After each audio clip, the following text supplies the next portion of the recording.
Nuestro invitado hoy es un fotógrafo muy especial, un fotógrafo que ha reflexionado mucho sobre la imagen, con imágenes y también con palabras, con fotografías y con ensayos. Joan Fontcuberta es hoy nuestro invitado en Conversaciones. Muy buenas tardes. Hola, buenas tardes. Bienvenido. Muchas gracias.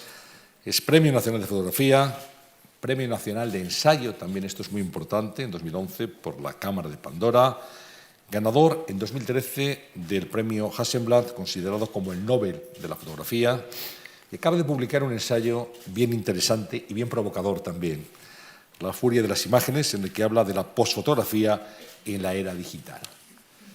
Sostiene Joan Fontcuberta que toda fotografía es una ficción que se presenta como realidad. Eso es un punto de partida que da para mucho y que mueve a la reflexión también. Una ficción que se presenta como realidad, por tanto no es una realidad.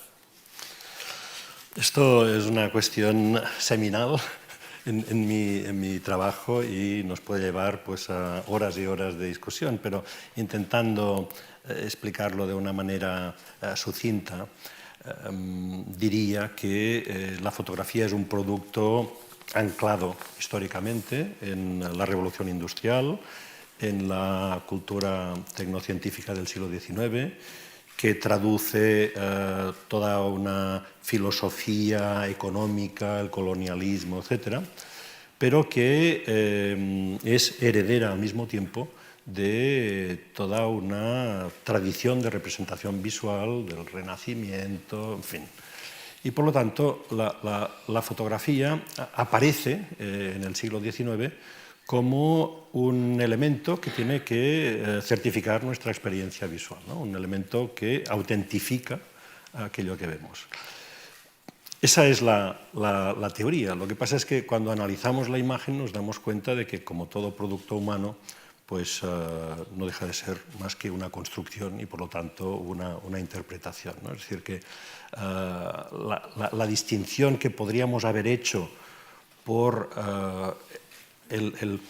la genealogía de la fotografía, una máquina, una tecnología, etcétera, la naturaleza reproduciéndose a sí misma, y otro tipo de representaciones, como serían las imágenes quirográficas, ¿no? El dibujo, la pintura, etcétera, pues en realidad no sería tan distinta. Todos son interpretaciones, lo que pasa que las metodologías de trabajo son distintas, ¿no? Por tanto, podríamos decir, Joan, que es una representación de la realidad que miente por naturaleza. Ahí hay también otra disquisición previa, ¿no? ¿Qué es la imagen? Y esta es una pregunta que parece muy banal, pero que es muy compleja, ¿no? Hace poco leía un texto de un escritor americano en el que explicaba que van dos peces nadando por el agua, jóvenes, ¿no? Y de repente se encuentran nadando en dirección contraria a un pez de más edad. Y les pregunta, ¿cómo está el agua? Y los tíos hacen cara así como de extrañeza y siguen nadando. Y al cabo de un rato uno le da un golpe de aleta al otro y dice, ¿y qué diantres es el agua? Es decir, están nadando dentro del agua y no hacen del agua una cuestión porque ni se dan cuenta de que están en el agua, ¿no? Entonces nosotros no nos damos cuenta de que estamos en las imágenes, de que vivimos en un universo de imágenes. Y entonces nos resulta difícil ponernos a reflexionar sobre qué constituye una imagen, ¿no? Entonces, si yo llego a esta idea de que la imagen es una trampa, la imagen es una ficción, eso viene ya de la filosofía platónica, la idea de esas sombras que median entre nosotros y el mundo y que hacen que ese mundo sea una entelequia inalcanzable para nosotros y que solo podamos tener una relación con esas mediaciones un tanto fantasmales que serían las imágenes, ficciones en definitiva, ¿no?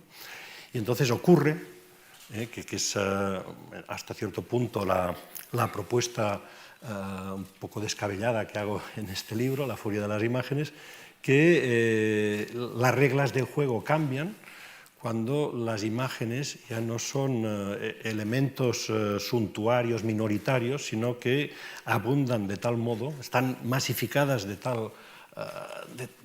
tal exageración, que nos inundan, que tenemos que sobrevivir en este tsunami icónico, ¿no? Entonces, en esa situación, las imágenes ya no son solo mediadoras, ya no son solo representaciones, constituyen parte del mundo, ¿no? Y por lo tanto, como yo digo también de una manera así un poco irónica, el problema de hoy ya no es tanto vivir en la imagen, sino sobrevivir en la imagen. Sobrevivir.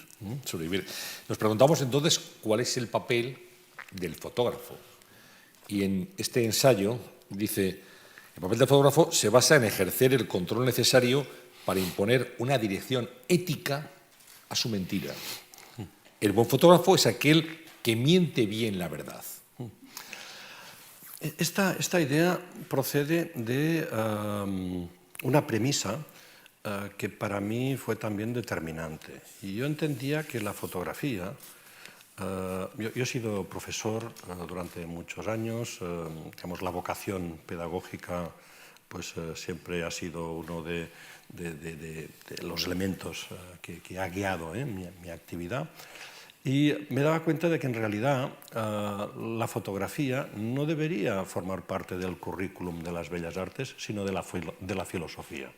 Porque para mí la fotografía, la cámara, no era un instrumento inocente, inocuo, neutral, sino que era un aparato cargado de ideología, ¿no? Por aquello que contaba antes, ¿no? Cuando nosotros apretamos el disparador de la cámara, lo que hacemos es apretar un resorte que pone en marcha toda una serie de automatismos ideológicos, ¿no?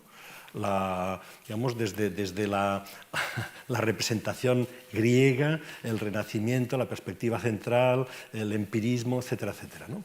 Es decir, que en el fondo lo que hacemos es concentrar toda una forma de ver el mundo, una especie de cosmovisión, la concentramos en un aparato que de alguna manera supone la subjetividad de un ojo que se enfrenta al mundo y que establece una distinción entre sujeto y objeto, ¿no? Entonces, yo entiendo que la fotografía no debe medirse por unas cuestiones técnicas de luz, óptica, mecánica, etcétera, sino por unos valores, digamos, culturales o ideológicos, ¿no? Como verdad, memoria, identidad, ¿no?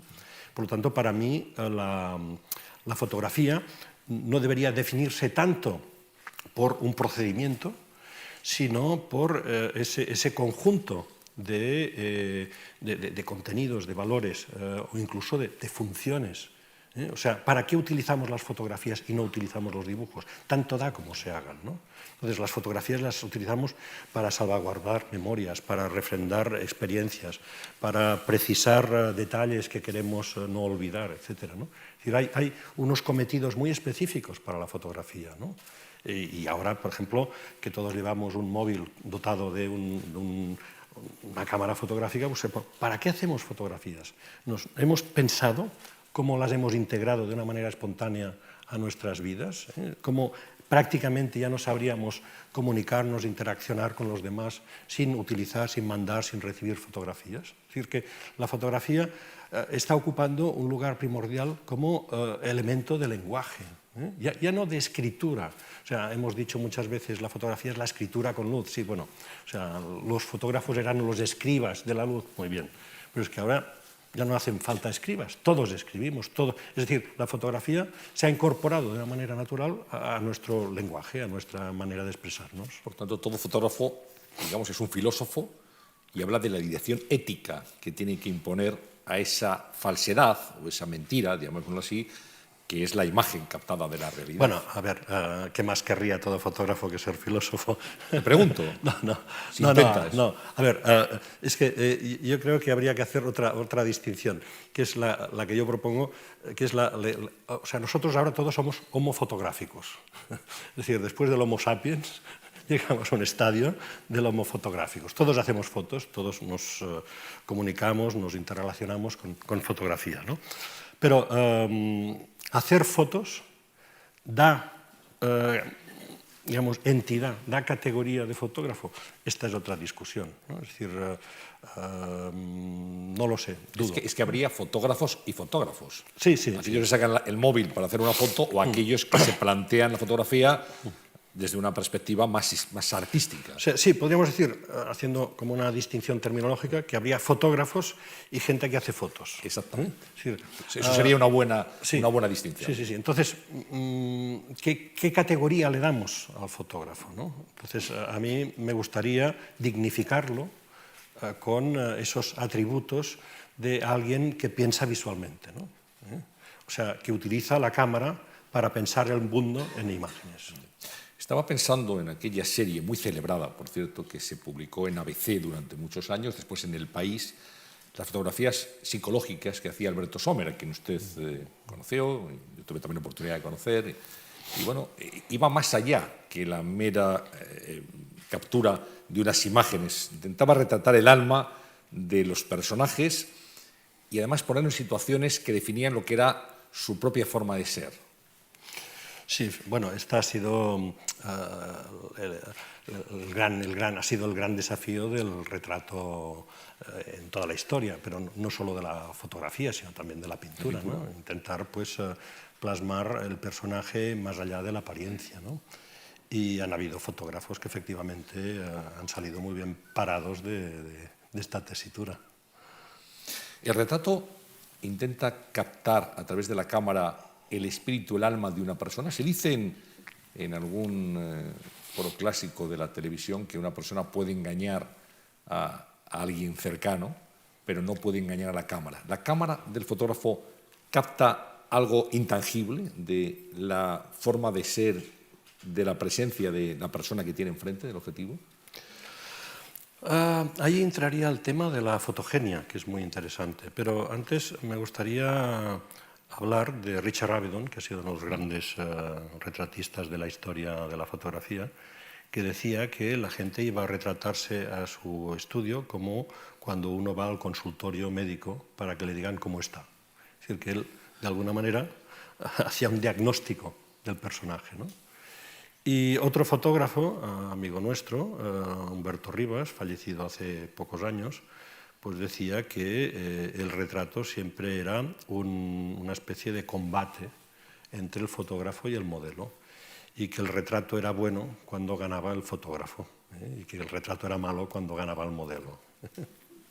De todas maneras, esto también nos lleva a otra cuestión que a lo mejor saldrá más adelante o ahora, como quieras, que es el selfie.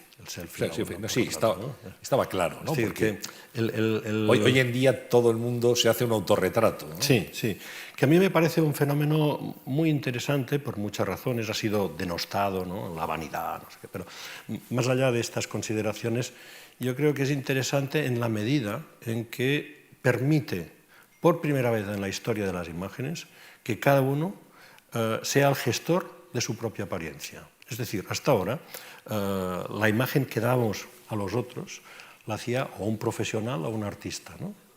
Que eran una minoría, ¿no? O a lo mejor un aficionado experto, ¿no? Pero que hoy, en esta situación en que todos somos productores y consumidores de imágenes, tenemos la facultad de administrar cómo queremos que los demás nos vean. Entonces nos hacemos selfies y nos ponemos máscaras y representamos papeles y adoptamos identidades, etcétera, hasta obtener aquella con la que nos sentimos satisfechos. Y eso evidentemente da un juego psicoanalítico fantástico y todo lo que queramos. Pero en el fondo es eso, o sea, por primera vez en la historia somos propietarios de nuestra propia imagen, ¿no? Entonces, esto también es muy interesante, haciendo un recorrido en la historia de las imágenes, ver cómo esta situación, este estadio actual del Homo fotográficos, llega después de cada vez una mayor secularización del rol del fabricante de imágenes, ¿no? En la época prehistórica eran unos sacerdotes, unos chamanes que pintaban los bisontes, ¿no? Eran personajes dotados de una gracia sobrenatural, que tenían estos dones, ¿no? Luego pues aparecen los artistas, alguien que tiene un talento y tiene una capacidad de la que carece el resto de los mortales. Luego llegan los profesionales, que son los que adquieren esa técnica, esa competencia para representar, ¿no? Llega la fotografía, pero todavía hacer las fotografías en el siglo XIX, recuerda, las cámaras eran complejas de utilizar, el laboratorio químico tenía también sus dificultades, etcétera. O sea, estaba limitado a unas minorías, ¿no? Luego, creo que en el 1889 llega el señor Eastman, que inventa la Kodak y dice, a partir de ahora todo el mundo puede hacer fotos, usted aprieta el botón, nosotros haremos el resto. Cada vez se va expandiendo la comunidad de fabricantes de imágenes, ¿no? Pero todavía seguía habiendo un problema, que era el coste. Sí, todo el mundo puede hacer fotos, pero cada vez que hacemos una, cuesta un dinero, por lo tanto nos contenemos, ¿no? Y llegamos a la etapa de la fotografía digital, donde hacer imágenes no tiene ningún coste, por lo tanto disparamos a diestra y siniestra sin parar. Llegamos a este estadio de homo fotográficos, ¿no? Y con lo cual, en estos momentos, todos hacemos fotografías y todos miramos fotografías, ¿no? Esto, repito, nos lleva a una situación absolutamente distinta, que cambia los parámetros de análisis de la imagen, ¿no? Si me permites un dato, ¿no? Por ejemplo, en algunas de las redes sociales donde más imágenes circulan, por ejemplo, Snapchat, se suben al día 800 millones de fotos en Snapchat. En Facebook, 350 millones de fotos. En Instagram, algo así como 50 millones de fotos. Ya, olvidemos las otras redes. Es decir, si solo contamos esas 3 redes sociales, o sea, si solo dedicásemos un segundo a mirar cada una de estas fotos, tardaríamos 39 años. O sea, las fotos que hacemos en un día y las subimos a 3 redes, no a todas, solo a 3 redes, tardaría. Entonces, ¿qué pasa? Estamos haciendo imágenes que en el fondo son invisibles, imágenes que no vemos, imágenes que ya no sirven para mostrar. Entonces, ¿qué es lo que sucede? Que en el mundo de la fotografía, el acto fotográfico hoy prevalece sobre el contenido de la imagen. Es decir, hacer la foto representa una ritualización social que es hegemónica, que es más importante que no lo que estamos enseñando en la fotografía. Y eso, claro, es distinto, no había pasado nunca. ¿Usted se ha hecho selfies? Sí, claro. Sí. ¿Y qué tal la experiencia? Bueno, yo he hecho selfies antes de que se llamasen selfies, ¿no? Y de hecho, antes de que se llamasen selfies, en el año 2010, con una editorial de aquí de Madrid, la Oficina de Ediciones, hice un recopilatorio de autorretratos que circulaban por la red, ¿no? A final de los años 2010 empecé a darme cuenta de que surgía efectivamente ese fenómeno del autorretrato, ¿no? El hecho de que la gente se retrataba y colgaba esa foto en Internet, con lo cual había un doble fenómeno de narcisismo y exhibicionismo, ¿no? Y me interesó mucho el tema porque introducía toda una serie de factores estéticos distintos, ¿no? Por ejemplo, el ruido visual, los accidentes, etcétera. Podemos hablar de esto más tarde, ¿no?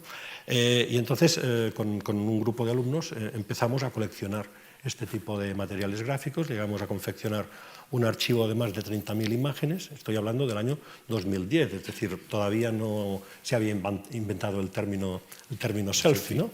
Y hicimos una especie de recopilación con textos desde la historia del arte, desde el psicoanálisis, desde la historia de la fotografía, etcétera, donde dábamos cuenta de las diferentes categorías, ¿no? Entonces yo, por ejemplo, establecía como 2 modalidades. Una que era lo que yo llamaba, o proponía llamar, reflectograma, que sería el autorretrato frente al espejo. Reflectograma. Reflectograma, de reflejo, ¿no? Que tendría su origen en el barroco, ¿no? Es decir, la imagen dentro de la imagen, ¿no? Y que en la historia de la fotografía pues, anteceden mucho a la aparición de la tecnología digital.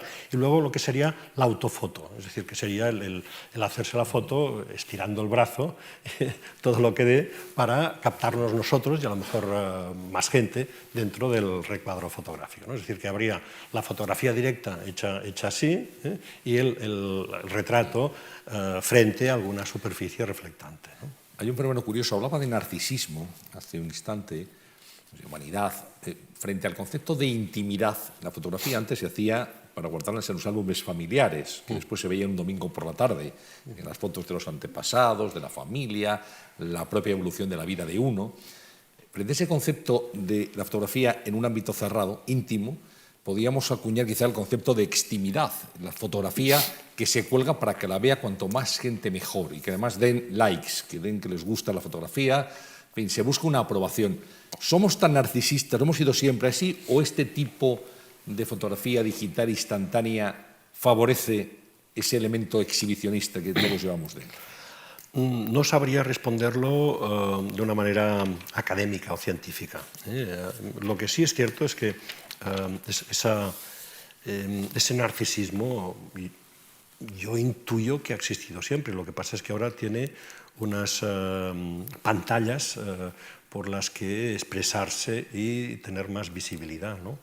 Pero, por ejemplo, el autorretrato ha existido siempre, no es un invento de ahora. Esta voluntad de la autointrospección, de la indagación, de la propia imagen, siempre ha apasionado a los artistas, ¿no?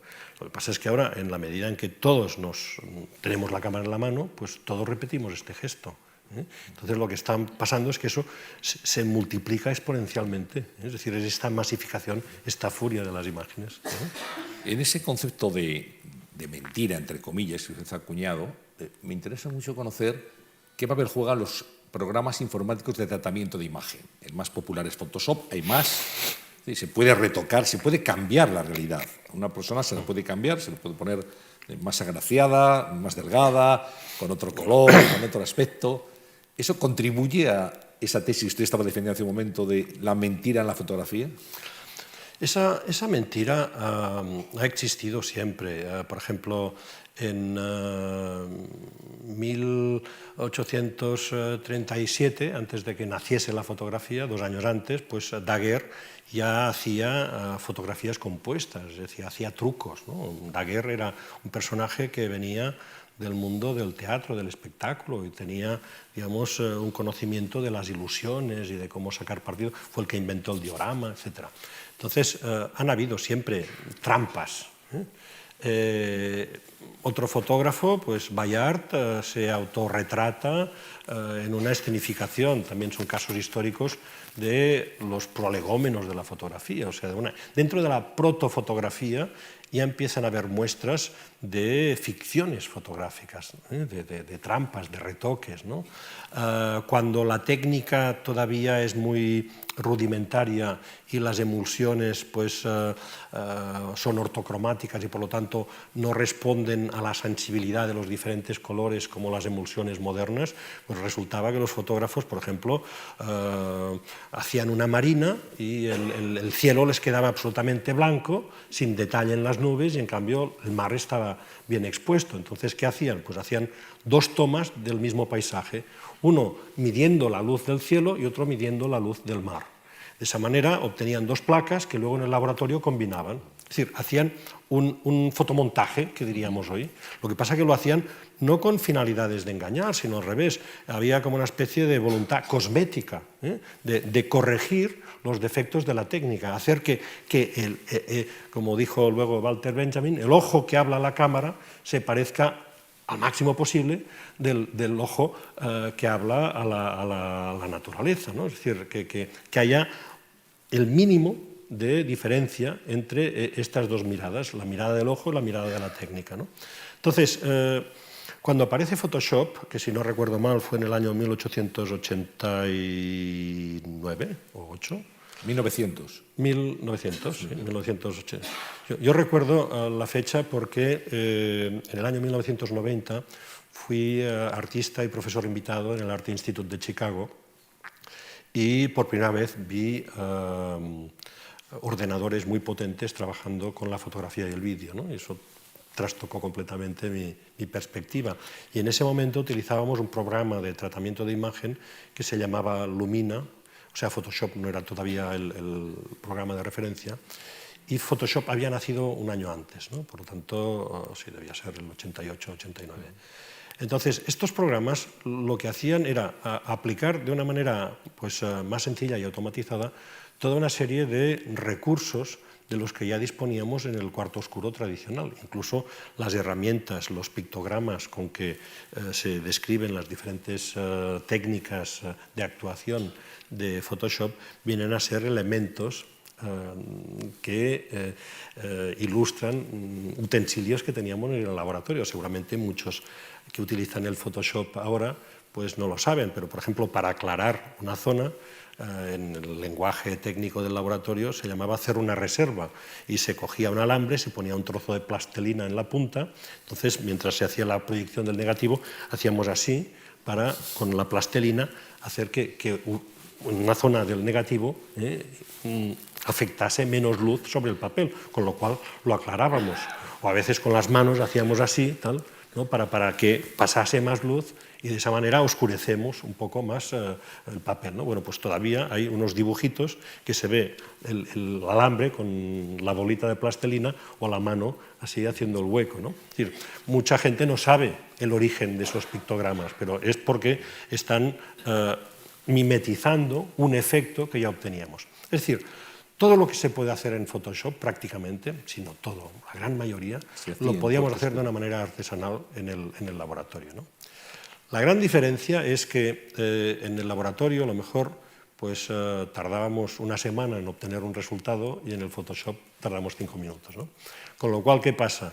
Que uno solo se embarcaba en procesos de estos cuando la idea era muy fuerte, porque si no, no valía la pena. En cambio, el Photoshop pues, lo que ha facilitado es un surrealismo de tercera división, ¿no? de cualquier tontería, ¿no? De cualquier memez. Entiendo, Joan, que en aquellos tiempos el cuarto oscuro era un lugar de reflexión. Había que pasar la foto por el revelador, el fijador, lavar la foto, en fin. Era todo un proceso de tiempo, de horas, creando también, modificando las fotos. Había reflexión. Ahora estamos en el momento, en la era de la instantaneidad en fotografía.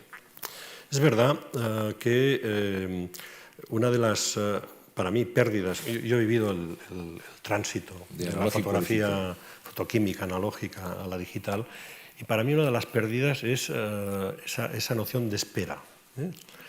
Roland Barthes, en el Fragmentos de un discurso amoroso, dice que la espera es lo que precisamente sublima el amor, ¿no? Y yo tengo una experiencia parecida en el laboratorio. En el laboratorio pues yo entraba de noche, ponía mi música, tal, estaba en la soledad, en la oscuridad, tal. Era un momento, si no mágico, de una cierta, hasta de un cierto misticismo, ¿no? O sea, yo estaba con mis negativos, haciendo mis cosas y tal, había, en fin, esos olores, ¿no? Casi estaba un poco en trance. Pero imprimía, o sea, el trabajo requería de un tempo particular, ¿no? Entrabas y las horas fluían sin que te dieses cuenta, ¿no? O sea, no sabías nunca si saldrías al cabo de 3 horas o al cabo de 6 o al cabo de 8, ¿no? Y entonces habían procesos que requerían mucho tiempo. Por ejemplo, el viraje, los lavados, las copias para que no se estropeasen, pues tenían que estar exentas de residuos ácidos, con lo cual el lavado tenía que producirse de unas determinadas condiciones durante a lo mejor un par de horas, ¿no? Entonces, pues tú terminabas tu trabajo, estabas así, mirándote como en una especie de tanque, el agua, iba haciendo circular las fotos y tú hacías así. Y claro, esas horas de nada, de vacío, ¿no?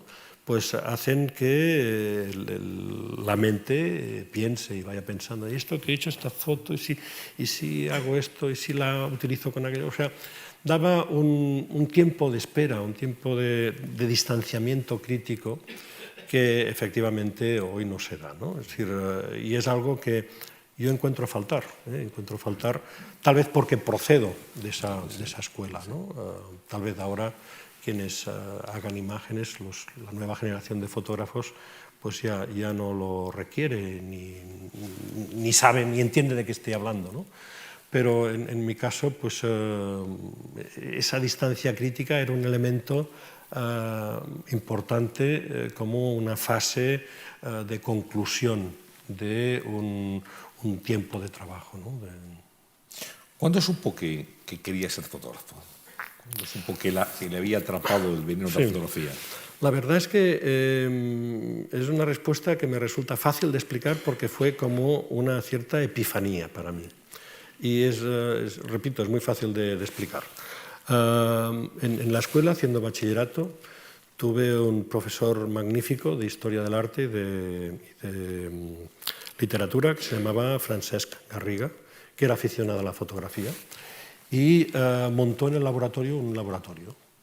Entonces, como buen profesor, pues nos llevaba a hacer visitas, que si un castillo, que si un monasterio románico, no sé qué, y nos pedía que hiciésemos trabajos escolares ilustrados con fotografías que teníamos que tomar, ¿no?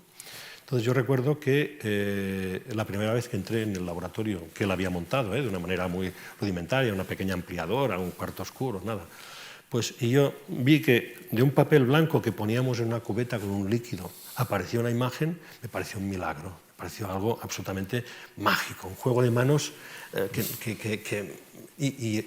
o sea, me acuerdo perfectamente que dije, yo quiero hacer eso, yo quiero dedicarme a hacer eso. Y ese fue el primer momento. A partir de ahí pues empecé primero a pedir la cámara de mi padre, luego unas navidades los reyes ya me obsequiaron con una cámara propia y a partir de ahí, ¿no? Es decir, el gusanito ya estaba. Pero yo diría que ahí viene la fascinación por la experiencia de hacer la imagen, ¿no? Yo creo que fue ya en la universidad, yo cursé Ciencias de la Información, donde tuve conciencia de la dimensión, digamos, artística, ideológica, política de la fotografía, ¿no? Es decir, hasta ese momento fue una manera de generar imágenes, pero fue en la universidad cuando empecé a preocuparme, bueno, ¿y ahora qué hacemos con las imágenes, ¿no? ¿O para qué sirven, ¿no? ¿Qué impacto tienen? ¿O cómo nos cambian las imágenes? Eso fueron problemáticas que surgieron pues, en el periodo pues, en la universidad. Sí. Una epifanía con aquel profesor y de alguna forma también, no sé si estaba determinado porque la fotografía tiene mucho que ver en el conocimiento de sus propios padres. Sí, efectivamente. Bueno, mis padres, y es una anécdota que también cuento, pues se conocieron a través de lo que hoy sería Facebook, ¿no? Es decir, lo que pasa que como en los años 40 pues, no existía Facebook, pues lo hacían por sistema postal, ¿no? Y es una anécdota muy bonita y que tiene también implicaciones fotográficas, ¿no? O sea, mi padre, pues por poco lo mandan a la guerra en la Quinta del Biberón, se escapó por pelos y terminada la contienda se va a hacer la mili a Melilla, ¿eh? Y allí se pasa 4 años, ¿no? Entonces él contaba que era un aburrimiento tremendo porque solo de vez en cuando veían pasar, había la Segunda Guerra Mundial, algún avión, a lo mejor pues había algún no sé, avión derribado y tenían que ir a buscar tal. Total que se aburrían los reclutas. Y entre algunos, pues uno era de Logroño, el otro era de no sé dónde tal, se intercambiaron direcciones de chicas que conocían en sus respectivos lugares de origen, ¿no? Entonces redactaron todos una misma carta, que mi padre, que mi padre se sabe de memoria, ¿no? Entonces se intercambiaron las direcciones y las mandaron a todas las otras chicas, ¿no? Con una foto, es decir, fueron a un minutero, un fotógrafo de estos que hace fotografía al minuto, de Melilla, se hicieron unos retratos, ¿no? Y la carta copiada, así, no habían fotocopias, la copiaban a mano, ponían la foto y la mandaban, ¿no? Bueno, entonces resulta que una de estas cartas va a parar a mi madre. Y mi madre dice, caray, esta foto, qué tío tan guapo.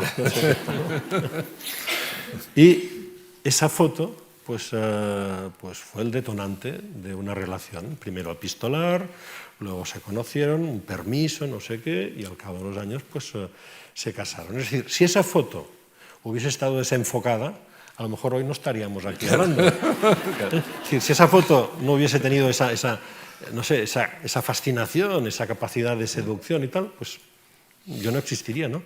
Por eso yo digo, yo existo gracias a la fotografía, y no lo digo de una manera, así, simbólica, sino es absolutamente verídica, ¿no? Es decir, si esa fotografía no hubiese sido realizada, yo no estaría hoy aquí.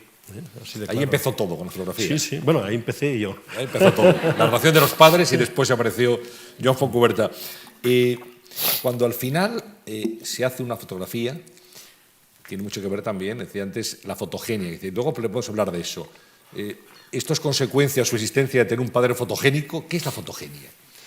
Es algo muy sutil y la verdad es que a veces he intentado embarcarme en analizarlo y no fracaso. A veces es más interesante hablar de los fracasos que de los éxitos, ¿no?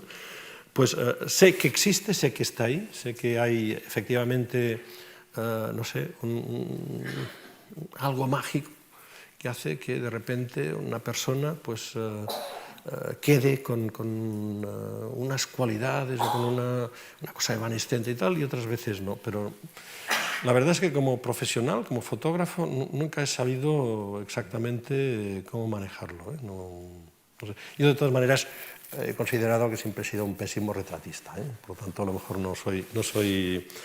Hay cosas que parecen muy fáciles y en realidad son dificilísimas, ¿no? Por ejemplo, el retrato y el desnudo.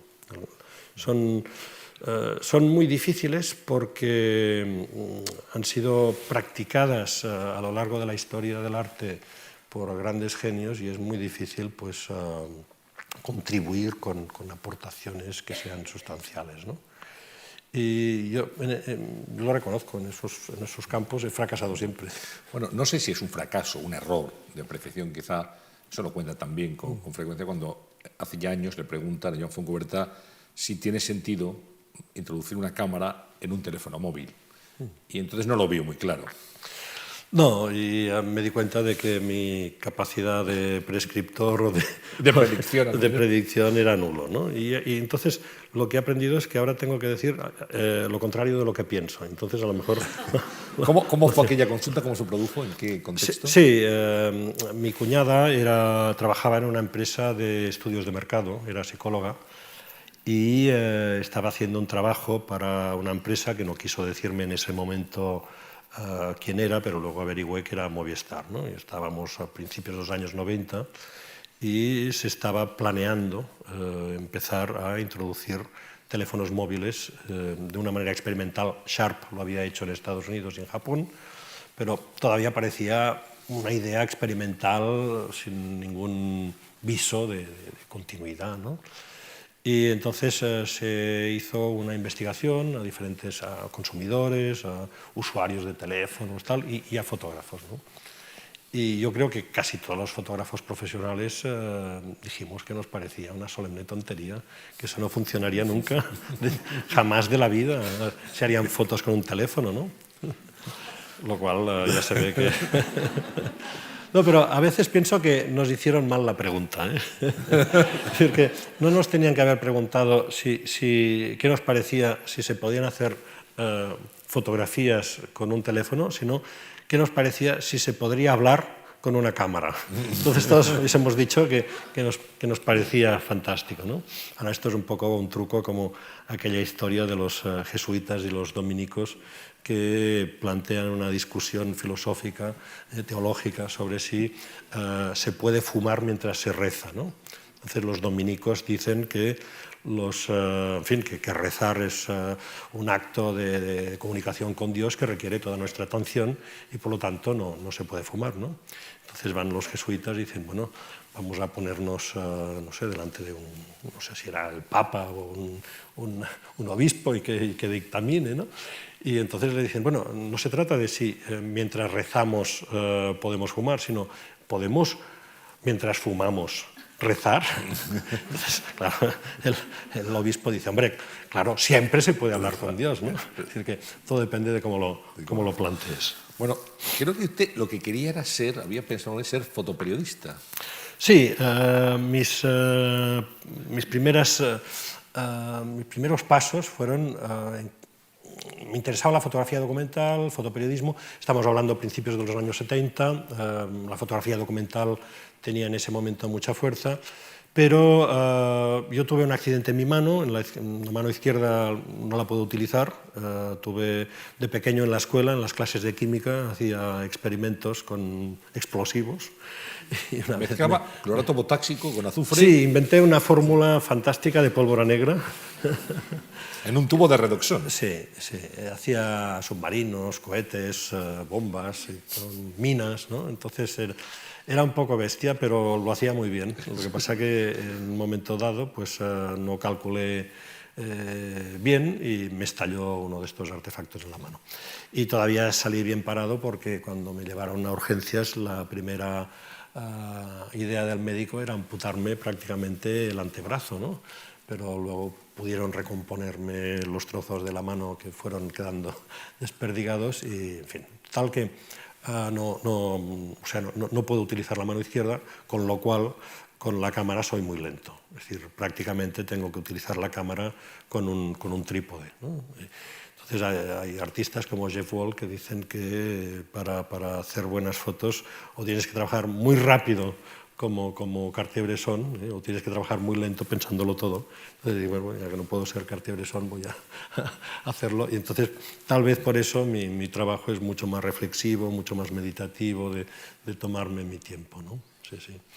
Pero, en fin, no me duelen prendas, no he hecho una carrera en el ámbito del fotoperiodismo. Seguramente tampoco hubiese sido bueno.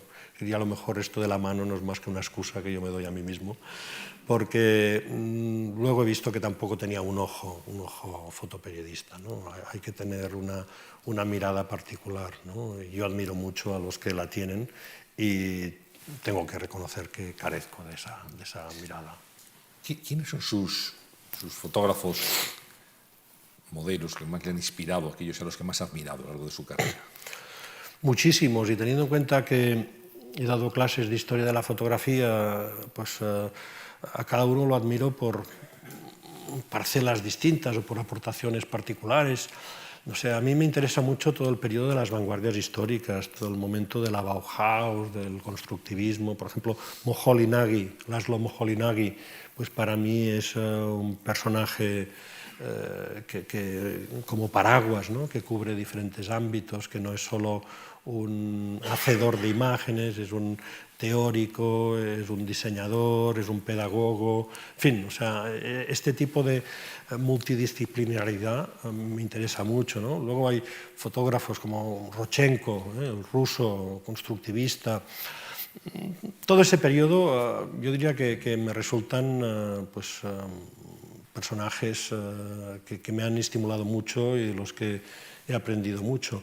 Y luego, por ejemplo, en la etapa contemporánea, ¿no? A mí me interesa mucho conocer lo que hacen mis colegas, mis compañeros, porque me estimulan y porque marcan los espacios que yo puedo recorrer. Y ahora pues hay muchos fotógrafos que me parecen, o gente que trabaja con fotografía, que me parecen admirables, ¿no? Con toda esta oleada de lo que podemos llamar postfotografía, pues hay como unos chips, unas maneras de trabajar completamente distintas que también son muy enriquecedoras.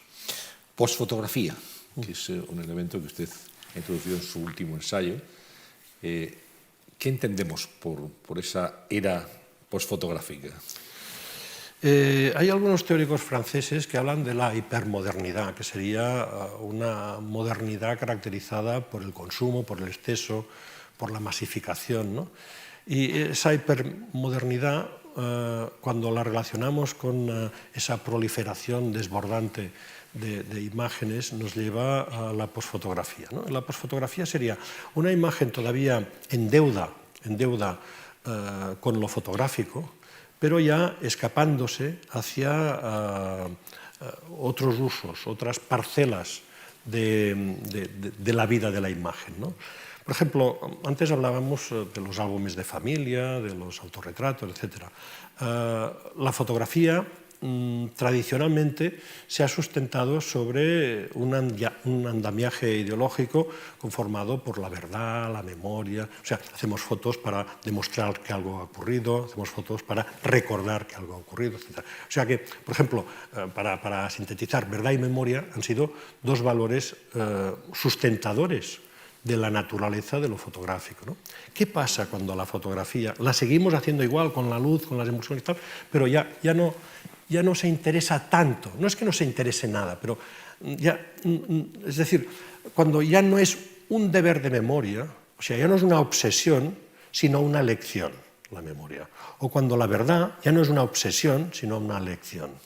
Pues entonces que pasamos a unos ámbitos del uso de la fotografía en los que intervienen otros factores que tienen que convivir con esos usos históricos de lo fotográfico, ¿no? Entonces, esa es la fotografía, la posfotografía, o sea, una fotografía después de la fotografía, que va más allá de la fotografía, y que la llamamos así pues, porque no se nos ha ocurrido un término tal vez más adecuado, porque evidentemente se trata ya de otra familia de imágenes, de otra genealogía de imágenes, ¿no? O sea, seguimos utilizando la cámara, pero es lo único, ¿no? La luz es el elemento formativo de la imagen, pero es lo único, ¿no? Todo el resto, es decir, toda la dimensión social, antropológica, el contexto histórico, ya es otra cosa, ¿no? Y no sé si ha sido por razones hasta cierto punto comerciales de la industria, ¿no? Del sector, que no ha querido proponer otro término, o no se ha dado, digamos, algún tipo de denominación. La cuestión es que nos hace falta una palabra que sepa capitalizar la emergencia de un tipo de imágenes que son distintas de sus antecesoras, las fotografías convencionales. Para captar imágenes, para hacer fotografías, hace falta el fotógrafo, propiamente dicho, y la cámara. Antes nos hablaba de esa primera cámara que le pidió prestada a su padre hasta que al final tuvo una propia. ¿Con qué cámaras empezó Joan Funcobret a hacer sus primeras instantáneas? Mi padre tenía una Kodak Retina. Es una cámara maravillosa y yo la utilicé durante bastante tiempo. Era muy lenta de manejar, pero que daba una extraordinaria calidad óptica, ¿no? Luego tuve, si mal no recuerdo, una Canon Dial, que me permitía hacer fotografías pues, viajes, de cosas en movimiento y tal. Y luego ya creo que mi primera cámara seria fue una Asahi Pentax SL, que no era, vamos, tenía el fotómetro separado, no era automática ni con medición a través del objetivo, es decir, era todo súper manual, ¿no? Esas fueron mis primeras cámaras. Luego he tenido una retahíla de cámaras. Nunca he sido un fetichista de las cámaras, incluso pues siempre he pensado que la cámara es como una estilográfica, ¿no? Que la utilizamos para escribir, pero que mientras cumpla el cometido que se le encomienda, pues o sea, la cámara está para sacarle un provecho, ¿no? Pero en función de un proyecto o de otro, de unas necesidades o de otras, pues se puede elegir un modelo u otro, ¿no? Es decir, que luego no he tenido una fidelidad, por ejemplo, hay gente que, no sé, con la Leica, ¿no? Con la Hasselblad, con no sé qué, las cámaras, ¿no? Un cierto fetichismo.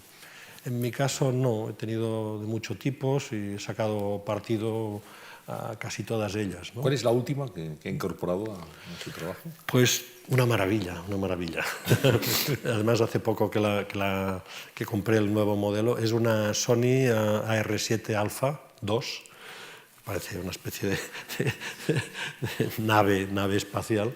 Es una cámara maravillosa, estoy súper contento porque es una cámara, una falsa reflex, muy pequeñita, muy compacta, pero que da una calidad estupenda. Y los últimos proyectos los he estado haciendo con esta cámara. Ahora estoy haciendo un proyecto que yo llamo de imágenes enfermas, voy a archivos a buscar imágenes que tengan alguna patología, ¿no? O sea, que imágenes que sufran, imágenes que se estén deteriorando y que precisamente ese deterioro inhabilita la transmisión de la información por la cual están en esos archivos, con lo cual se produce ahí una cierta paradoja, ¿no? Entonces, lo que fotografía son el cáncer de la imagen, la enfermedad de la imagen. Entonces, utilizo esa cámara que tiene una lente macro extraordinaria y obtengo unos resultados que, bueno, estoy feliz como un niño con zapatitos nuevos. Cuando se analiza la trayectoria de Joan Fontcuberta, bueno, está la del fotógrafo, propiamente dicha, pero también hay dos más que me gustaría analizar ahora. Una es la de Joan Fontcuberta, profesor, la vocación pedagógica, didáctica, la transmisión de conocimiento. ¿Qué le ha aportado su experiencia docente a lo largo de este tiempo?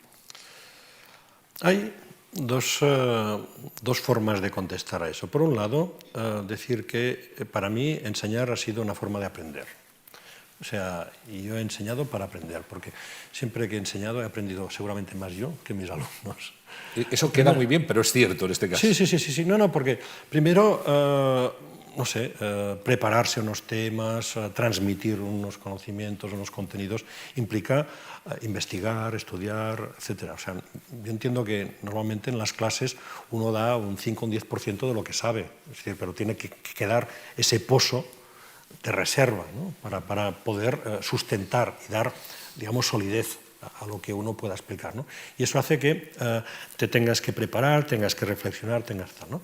Pero además tú tienes enfrente a un grupo de personas que proceden de ámbitos muy distintos y que te enseñan y que te cambian los puntos de vista y que enriquecen de una manera, no sé, yo he aprendido mucho de mis alumnos, ¿no?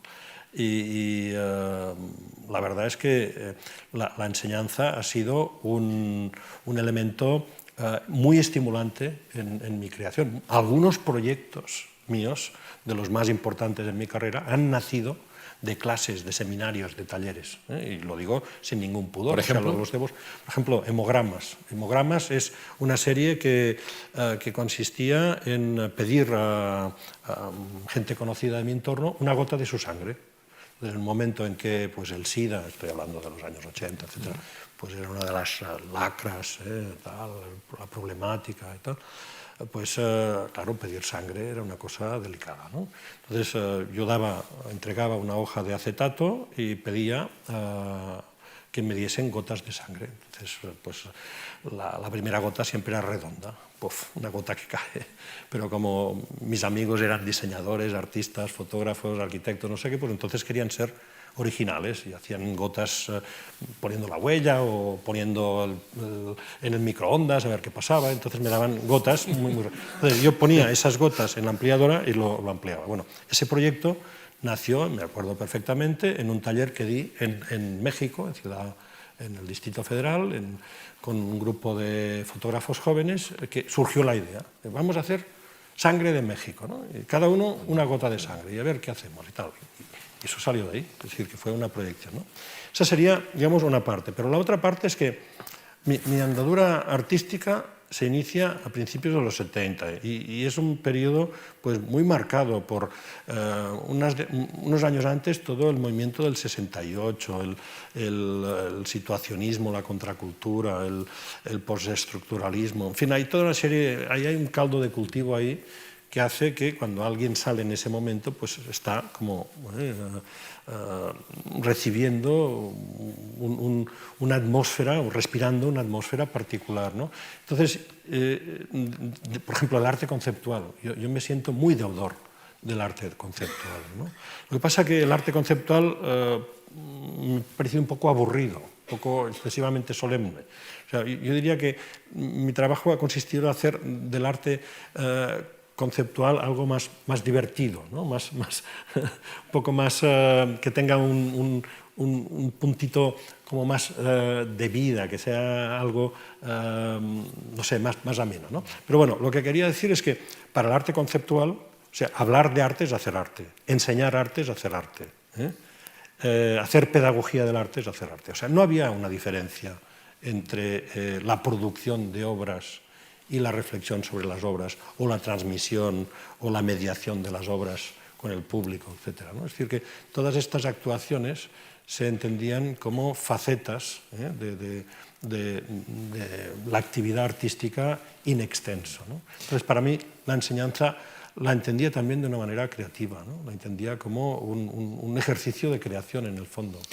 Un vértice del triángulo, Joan Fontcuberta, fotógrafo, otro vértice profesor y un tercer vértice intelectual, ensayista, porque usted ha escrito mucho, ha reflexionado mucho sobre fotografía y no sobre fotografía, también sobre otros temas. Bueno, intelectual es mucho decir, ¿qué más querría yo? No, a ver, yo simplemente... Bueno, Premio Nacional de Ensayo no se lo dan a todo el mundo. Pero eso fue la lotería, ¿no? O sea, sí. Yo en realidad lo que quería era ganar la pelota de oro o el balón de oro, y eso no llegó. No, yo me considero simplemente un artista curioso, un artista esponja que se empapa de todo aquello que le interesa, porque eso nutre lo que es el caldo de cultivo de lo que van a salir luego ideas, proyectos, iniciativas, ¿no? Pero nunca me he planteado ser un teórico. En todo caso, mis textos solo aspiran a una cierta poética y con toda la humildad. Además, yo no sé hablar más que de lo que concierne a mi propio trabajo, lo que es colateral con mi trabajo. Una cierta, ¿no?, poética y una cierta provocación también. Bueno, porque van parejos, ¿no? Es decir, el tipo de trabajo que yo hago consiste en tender trampas, ¿no? En provocar una cierta duda, ¿no? Yo soy un abogado del escepticismo crítico, de la desconfianza. Yo abogo por esa filosofía de la desconfianza. Entonces, para eso hay que entablar un cierto juego de ilusiones, ¿no? Considero que mi trabajo tiene algo de prestidigitador, ¿no? O sea, lo que hago es que el espectador mire hacia otro lado y entonces ¡zas!, se la cuelas, ¿no? Entonces queda así como, ¿qué ha pasado?, ¿no? Entonces tiene que reflexionar sobre lo que ha pasado, pero lo que ha pasado es lo que está pasando fuera, en la calle, en la vida, en la política, en los medios de comunicación, en la universidad, en los museos, en todas partes. Eso es lo que pasa, que nos han hecho trampas. Entonces se trata de que descubramos cuál es el mecanismo de esas trampas. Hablando de todo esto y sin que tenga nada que ver con el asunto, la política. La política se dirime hoy en el mundo de la imagen. Sí, yo entiendo que... Los políticos luchan por imágenes. Sí, más que nunca, es verdad. Es decir, que no solo o sea, hoy los técnicos, los gabinetes de imagen son los que conforman los programas políticos, ¿no? Lo cual evidentemente es dramático, porque anteponemos la apariencia sobre el contenido, ¿no? Vivimos en la era de la imagen y la imagen nutre también la política. Por eso es tan importante que sepamos manejar las imágenes, ¿no? Es decir, toda mi obsesión es que se hace poca pedagogía de la imagen. Todos hacemos fotos, pero difícilmente conocemos el alcance del poder que tienen esas imágenes y cómo nos afectan, ¿no? Hay casos sonados, no sé, de repente pues hay la foto de ese niño ahogado en las costas de Turquía y eso trastoca toda una política europea con respecto a lo que está pasando en Siria, ¿no? Y lo que antes eran inmigrantes ahora son refugiados, y eso es producto del impacto que hace en la opinión pública internacional una foto de la que ya antes habían muchas. Entonces, ¿por qué esa foto concreta? Es decir, este tipo de fenómenos yo creo que tienen que ser analizados porque modifican nuestras vidas, modifican nuestra conducta. ¿Una imagen vale más que 1000 palabras? Cuando me dicen esto siempre contesto, una fotografía vale más que 1000 mentiras. Está bien, es una buena respuesta, en buen caso. Bueno, a esta conversación tan grata, por otra parte, se une ahora un amigo, un intelectual también, Juan Barja, director del Círculo de Bellas Artes, que le va a hacer las siguientes preguntas. Hola, ¿cómo estáis todos? Hola, Joan. Bueno, me dicen que te tengo que preguntar alguna cosa. Espero que no preguntar demasiadas tonterías. Lo primero que se me ocurre, siempre cuando veo tu trabajo, cuando veo tus libros, por cierto, que felicitaciones, el otro día he visto tu libro en todos los suplementos, el que acabas de sacar en Galaxia, Bueno, siempre hablas, entre otras cosas, de ese concepto de postfotografía, en ese momento en el que estamos, y yo te quería hacer una pregunta un poco perversa, un poco al revés. Es decir, aquí hace un tiempo, ahora 4 o 5 años, George Lieberman dictó un curso que se llamaba Cuando las imágenes tocan lo real. Esto parece que quiere decir que imágenes irreal son imágenes de la realidad, pero también quiere decir lo contrario si te fijas en la fórmula, si nos fijamos en la fórmula. Cuando las imágenes tocan lo real, quiere decir que no son lo real, es algo externo a lo real que lo toca. En el caso de tu trabajo, yo diría que esa idea post es también una idea pre, tal como está evolucionando el mundo, y quería que me dijeras que sí, que no, que argumentes al respecto. Yo pienso que estamos en un momento más bien en que son las imágenes las que preforman la realidad, y por lo tanto esa preformación no es exactamente lo mismo que el mundo del empirio de las ideas platónicas, ¿verdad? No son maravillosos, extraordinarios modelos, pero sí preforman, y además yo creo que el mismo que realiza la imagen viene ya preformado por toda una serie de imágenes y por la relación con las imágenes de otras que han visto. No sé si se podía entender de esa manera, en vez de entenderlo en un sentido de evanescencia, de condición de pantalla, de condición de ecran. Yo creo que es más bien, en este momento estamos viviendo esa situación. Las imágenes preforman la totalidad de lo real, y es posible que lo real quede subsumido bajo ellas más pronto que tarde. Esa, un poco latosa, es la pregunta. Insistiré, perdona, en un tema, pero es un tema que te es cercano, evidentemente, que sigue siendo de lo que tú trabajas. Me gustaría unas definiciones, simplemente, sobre el estatuto de la imagen, sobre el estatuto del documento, sobre el estatuto del fake, de falsificado o no, y en definitiva sobre el estatuto de todo eso que llamamos lo real. Pero esto último, si quieres, no hace falta que lo contestes, porque yo cada día lo entiendo menos según me hago viejo. Gracias. Las imágenes tocan lo real. A ver, yo entiendo que las imágenes han tenido históricamente un papel simbólico, ¿no? Y siguen teniéndolo. Lo que pasa es que el alcance, la fuerza de esa actuación simbólica varía, ¿no? Hace muy poco, es decir, ayer, vi el vídeo de un amigo, el crítico de arte Jorge Luis Marzo, que es profesor también de teoría de la imagen en una escuela en Barcelona, y que empieza su curso con una práctica que me parece genial. Les pregunta a sus alumnos: ¿vosotros creéis que la imagen son la realidad? Y los alumnos dicen: no, que va, que va. Siguiente pregunta: ¿vosotros creéis que las imágenes afectan a la realidad? Los alumnos responden: no. Dice: muy bien, pues para la próxima semana vais a hacer un ejercicio. Vais a tomar la fotografía de una persona con la que tengáis mucha relación, alguien a quien queráis, no sé, un familiar, una pareja, ¿no? Entonces, vosotros os filmáis en un acto que será lo siguiente: os ponéis delante de esta persona, le enseñáis su fotografía y, sin decir nada, la rompéis en trozos y la tiráis al suelo. Y traéis el vídeo. He visto el vídeo. Es espeluznante. Espeluznante.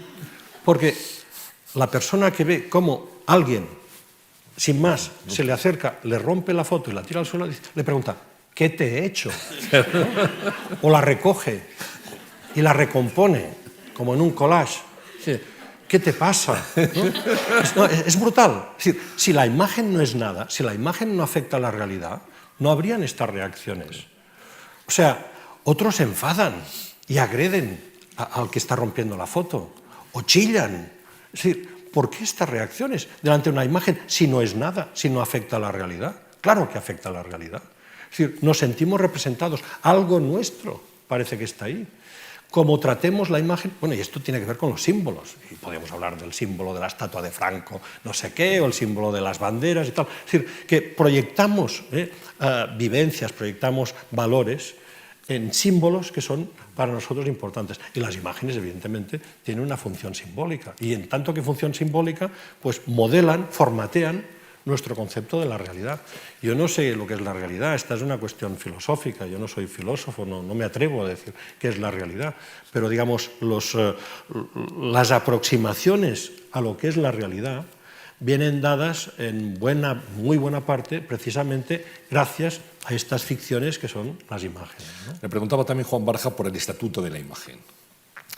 Bueno, la imagen la podemos definir de diferentes maneras, dependerá de los entronques. A mí me interesa esa noción de superficie significativa que tiene, digamos, una relación de representación con algo tangible, con algo de eso que llamamos realidad, ¿no? Entonces, había también lo del fake, ¿verdad? Dime. Sí, no, te preguntaba por eso, pues era la post fotografía, sí, y el estatuto de la imagen. Bueno, la fotografía para mí viene definida históricamente, es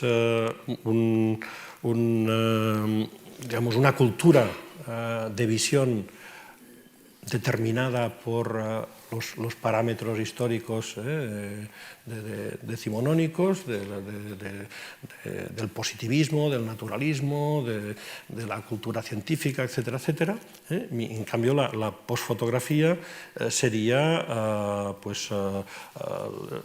las imágenes que surgen de la era en la que estamos, pues una era hipermoderna, con esos excesos, con esa masificación, con ese consumismo, con esa globalización, etc. Es decir, es una imagen que responde a un mundo mucho más virtual, a un mundo donde los productos ya no son tangibles, ya no se tocan, el dinero ya no es el oro, es unos valores que no sabemos exactamente cómo están. Es decir, todo eso se corresponde con un tipo de cultura visual a la que la posfotografía da una cierta respuesta. Le pregunta ahora un compañero, José Jiménez. Querido Joan, hola, es un placer estar aquí, aunque sea a través de la filmación, pero ya sabes que estoy contigo. Un placer, cuánto tiempo sigo tu trabajo, cuánto tiempo hace que te estimo. Me dicen que te haga alguna pregunta. Bueno, yo creo que como núcleo o centro de tu actividad, de tu trabajo, a mí siempre me ha parecido que el problema central es la relación entre fotografía y verdad. Desde El beso de Judas, es algo en lo que se incide también en La caja de Pandora, el otro gran libro tuyo, pero también en todo tu propio trabajo como fotógrafo. El problema que se plantea es el trabajo creativo del fotógrafo como un trabajo en el que se opera con la ficción y, por otro lado, donde la ficción se sitúa en primer plano precisamente para darle un carácter de verdad a la fotografía, que, por otro lado, pues siempre es una construcción visual. Bueno, entonces mi pregunta en estos tiempos de transformaciones es: ¿cómo definirías tú, cómo delimitarías tú en estos momentos la relación entre fotografía y verdad, quedando muy claro hace ya mucho tiempo que tú dejaste detrás completamente la idea de que la fotografía sería una especie de prueba notarial de la realidad? Esta es mi primera pregunta. Y como me dicen que tengo tiempo para otra, y te puedo hacer una segunda pregunta, pues me parece muy interesante una línea que tú has abierto en tu trabajo recientemente y que además creo que está en la mente de todas las personas. Tiene que ver con el hecho, a lo que antes me refería, la fotografía es una construcción visual, pero la facilidad última que hay a través de los soportes digitales para fotografiar e incluirse a uno mismo en la fotografía, las llamadas selfies, introduce una dimensión nueva en el acto fotográfico. Para mí ha sido muy interesante ver cómo has convertido ese proceso de las selfies, fotografiando grupos de personas que se autofotografían, en un elemento de tu propio trabajo. Me gustaría saber cómo ves este proceso, esta deriva hacia la inmediatez que los soportes digitales y el ejemplo de las selfies introducen en la práctica fotográfica. ¿Cuál es tu opinión al respecto? Bueno, el tema de la verdad se puede abordar desde muchos puntos de vista. Puede ser, por ejemplo, el ético. A mí me ha interesado sobre todo el semiótico, es decir, la cuestión de los signos, ¿no? La fotografía nació como una tecnología al servicio de una verdad, ¿eh? Lo que pasa es que, ¿qué verdad es esa, no? ¿Existe la verdad? ¿Existe una verdad? Yo siempre he pensado que la verdad no es más que un punto de vista que se impone desde una cierta plataforma de poder, ¿no? Un poder que puede ser político, económico, o académico, etc., ¿no? Entonces, mi trabajo justamente ha sido desmontar esos resortes, esas plataformas, para demostrar justamente cómo hay diferentes regímenes de verdad que pueden coexistir, que pueden convivir, ¿no? En fin, el tema de la verdad a mí me ha apasionado siempre. Es un problema que tiene que ver con otros conceptos, como es la mentira, el engaño, la sinceridad, la credibilidad, el convencimiento. Y esto nos lleva también a la última parte de la pregunta de Juan Barja, del fake, ¿no? Es decir, muchos de mis trabajos son falsas verdades que lo que intentan es demostrar el engaño. Es decir, esta sería la estrategia del fake como actuación dentro del arte contemporáneo, como categoría dentro del arte contemporáneo. O, dicho de otra manera, el falso documental, ¿no? O sea, la apropiación de unos recursos, de unos géneros propios del documental para desmantelar, para desmontar justamente los requisitos o las mecánicas en los que el documental se sustenta para imponer una cierta versión de la realidad, ¿no? Entonces, ahí hay toda una serie de juegos, de vectores, de fuerzas en acción, que son el núcleo de mi trabajo. En cada proyecto, pues, la verdad ha sido boicoteada de alguna manera de distintas formas. Pero lo que para mí es importante que se entienda es que con mi trabajo yo no pretendo ni mucho menos el engaño, sino precisamente desvelar, desenmascarar los mecanismos del engaño, ¿no? Es decir, que yo propongo la duda, pero esa duda tampoco tiene que ser un elemento de parálisis que nos impida actuar. Llega un momento en que hemos de aceptar determinados contenidos que nos permitan seguir adelante, ¿no? Vamos a ver alguna muestra de exposiciones de Joan Fontcuberta y vamos a comentarlas también.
Son algunas, hay muchos hemogramas, se ha comentado antes, etc. La concepción, ¿cómo se prepara Joan Fontcuberta para una exposición? El concepto y cómo agrupa después las fotografías que va a Cada uno de estos proyectos tiene unos requisitos muy distintos. No hay una metodología unificada. En cualquier caso, habría que precisar que aquí hemos visto unas imágenes sueltas y en realidad los proyectos están concebidos como narrativas, como novelas visuales, donde hay un argumento, ¿no? Y donde las imágenes ilustran ciertas partes de ese relato. Entonces es como si de un libro hubiésemos extraído solo unas páginas, ¿no? Una pequeña muestra. Sí, pero que lo importante en mi trabajo es esa cierta dimensión muchas veces literaria. Por lo tanto, el argumento hace que las imágenes se supediten a ese hilo narrativo. O sea, las imágenes no las concibo como obras autónomas. La obra es el proyecto. La obra es el proyecto y eso significa que hay unas imágenes conformando una cierta constelación de relaciones, hay textos, hay una disposición en el espacio, etc., ¿no? Por eso muchas veces es importante planear si es un proyecto concebido para una ubicación en un determinado espacio, puede ser un espacio, digamos, neutro, o puede ser un espacio significado por unas determinadas características, un museo de ciencias naturales, por ejemplo, o si conviene más otro tipo de soporte. A mí me ha interesado mucho el libro no como repositorio de información, sino como una plataforma de actuación creativa, o sea, el libro de artista, el libro como un componente, un conjunto, una estructura que permite que las imágenes dialoguen entre sí, que la diagramación, los textos, el tipo de diseño, de encuadernación, etcétera, componga un sistema unificado de elementos que finalmente convierten esa pieza en una obra, ¿no? Entonces, cada proyecto ha sido concebido, ha sido diseñado pensando en una cierta habitación. O sea, a mí me interesa mucho esa idea de cómo vive la fotografía, dónde habita la fotografía. ¿Habita en las paredes de un museo? ¿Habita en las páginas de un libro? ¿Habita en Internet? ¿Dónde habita? Porque cada uno de estos habitáculos o de estas habitaciones pues va a condicionar de una manera muy intensa las características de las imágenes. Otro proyecto, Sputnik, desapariciones. Vamos a verlo. Una muestra.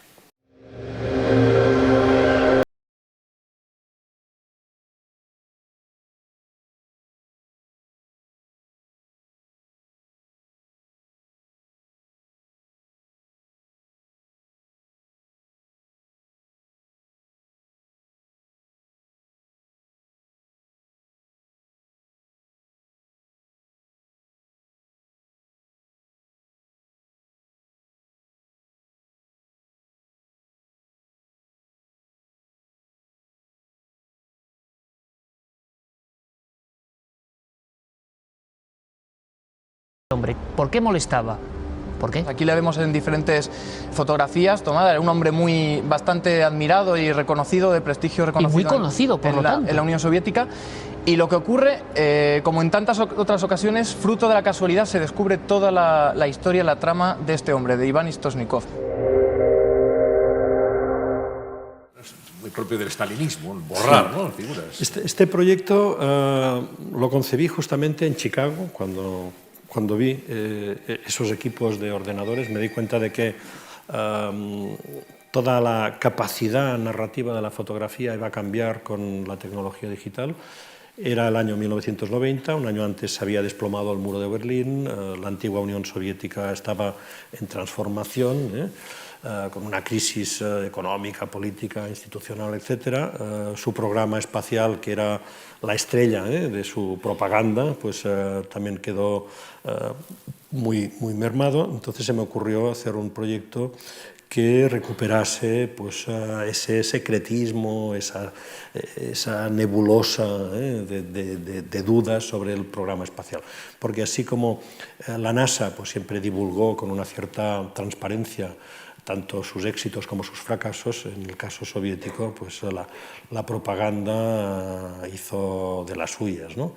Entonces empecé a trabajar en esa dirección. Ha sido un proyecto que, bueno, que sigue funcionando, sigue exponiéndose, pero que ha provocado muchas anécdotas, desde esa metedura de pata de Iker Jiménez en el programa Cuarto Milenio, pero en fin, podría dar cantidad de anécdotas. Cuando la exposición se inauguró en Madrid en el año 97, en la Fundación Arte y Tecnología, lo que ahora es la Fundación Telefónica, pues hubo hasta una queja oficial del embajador ruso, porque decía que era un insulto a la gloria, era ofensivo respecto al pasado glorioso de la madre patria rusa, ¿no? Otro proyecto, Milagros and Company.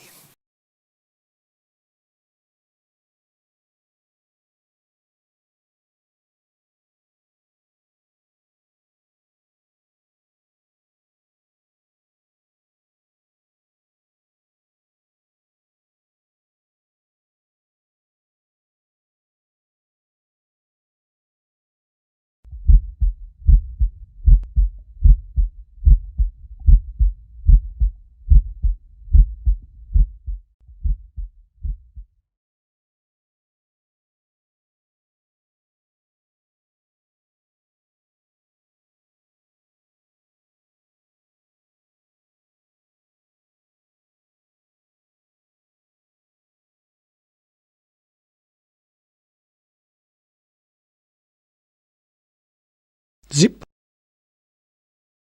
Zip. Zip. Zip. Zip.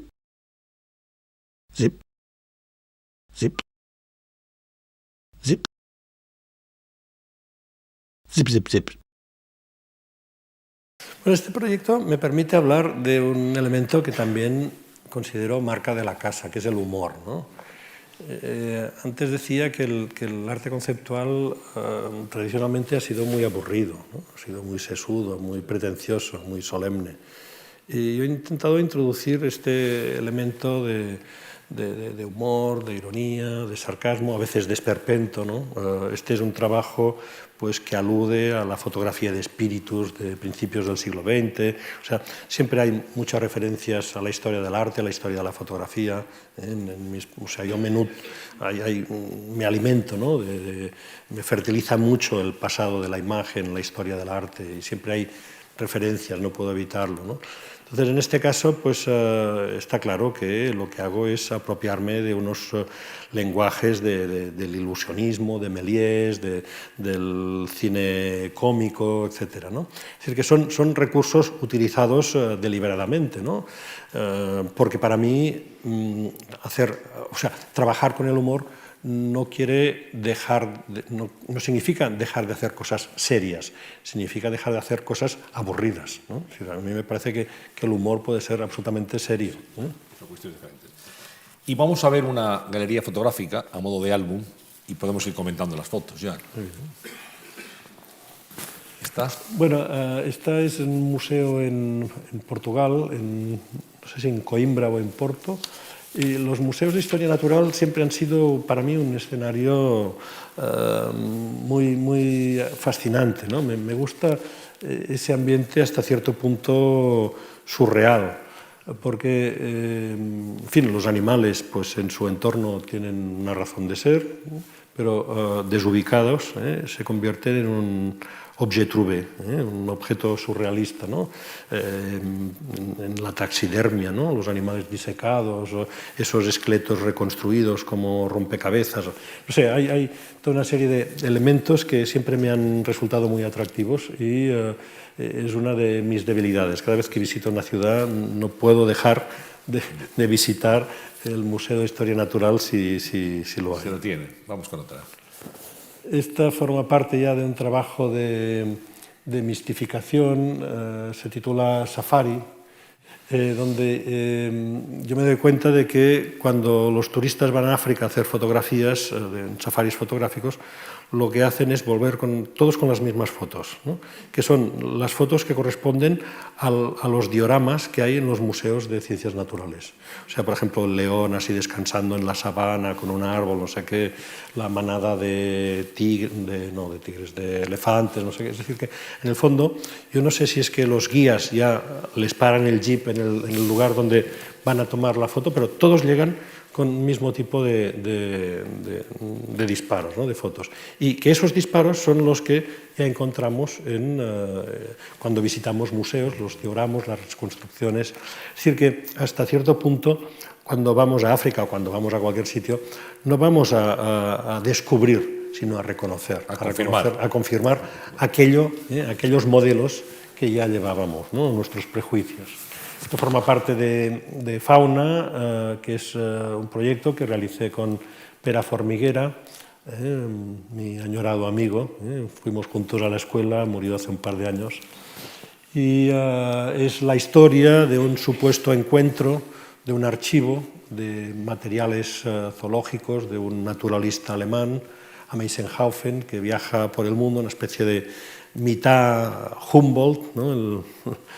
Y mitad Indiana Jones, y que pues, da cuenta de híbridos y mutaciones y monstruos y teratología y deformaciones genéticas y tal, ¿no? O sea, hace como un recuento de una zoología fantástica, ¿no? Repertoriada según la teoría de evolución darwinista, ¿no?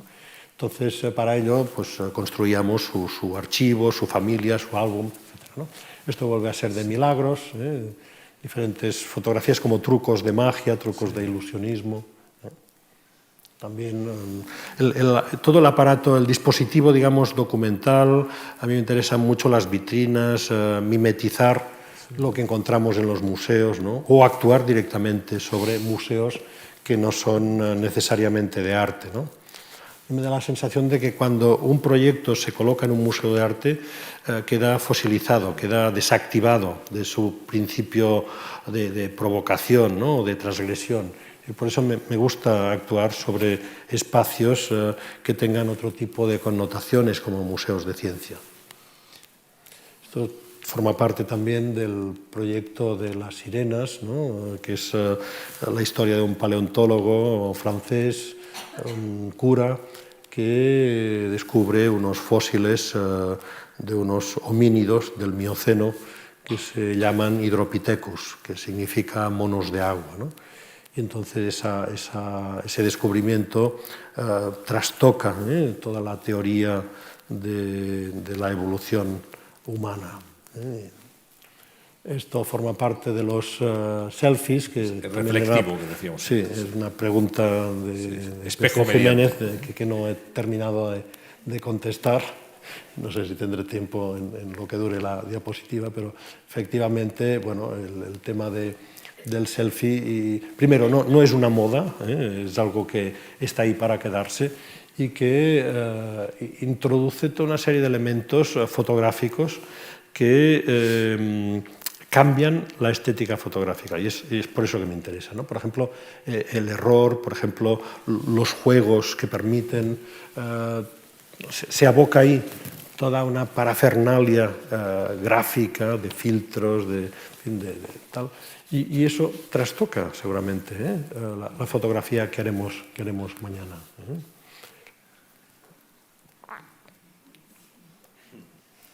Lo mismo, ¿no? De hecho, el proyecto que yo hice se titulaba A través del espejo, porque me interesaba de estas dos modalidades de selfie, el reflectograma, porque el espejo y la cámara, es decir, el hecho de que la cámara apareciese reflejada en el espejo, venía a ser como una especie de pirueta barroca, ¿no? El dispositivo de representación que quedaba registrado en la misma representación. Entonces me parecía una gran metáfora de lo fotográfico. Y por eso pues, hice una recopilación de miles y miles de autorretratos, de reflectogramas, que disponía en una sala oscura, otra vez una caverna, que eran disparadas, ¿no? Proyectadas sobre las paredes a un ritmo bastante vertiginoso, y entonces el visitante podía hacerse un autorretrato con un dispositivo que teníamos que transmitía su imagen también a los diferentes proyectores, con lo cual intervenía y se convertía no solo en espectador, sino también en actor, ¿no? Bueno, Joan, llevamos hora y media hablando de fotografía y de tu trayectoria y de las verdades y de las mentiras y la verdad de las mentiras. Y para terminar esta charla, quería pedirte, como a todos los invitados de esta serie de conversaciones, de este proyecto, es casi como tus exposiciones también, como tus proyectos, quería pedirte que nos dejaras 3 propuestas que a tu juicio puedan servir para mejorar esta sociedad en la que vivimos. Muy fácil. Cultura, cultura y cultura. Pues fantástico, desde luego. Porque, no, déjamelo explicar. Para mí la cultura es el cemento de todo lo demás, ¿no? Es decir, sin cultura no hay democracia, sin cultura no hay tolerancia, sin cultura no hay vida, ¿no? Es decir, que a veces pensamos que la cultura es un adorno, que la cultura decora. Cuando van mal dadas económicamente es lo primero que recortamos porque nos parece accesorio, pero en realidad es lo que hace que todo lo demás funcione. Un país sin cultura es un país muerto. Un país culto es un país con futuro. Pues gracias, Joan, por esta conversación, por contribuir a la cultura de España y a su proyección también en todo el mundo. Mucha suerte, seguiremos viendo tus fotografías, admirando tu trabajo y conversando en lugares como esta tarde aquí en esta serie de conversaciones de lo que es la fotografía, que forma parte de nuestra vida, de nuestra realidad y de la transformación también, como hemos visto, que la tecnología ha permitido para la transmisión de imágenes y por tanto del conocimiento y de la cultura. No, pues muchas gracias a vosotros por soportarme. Gracias a todos ustedes. Buenas tardes.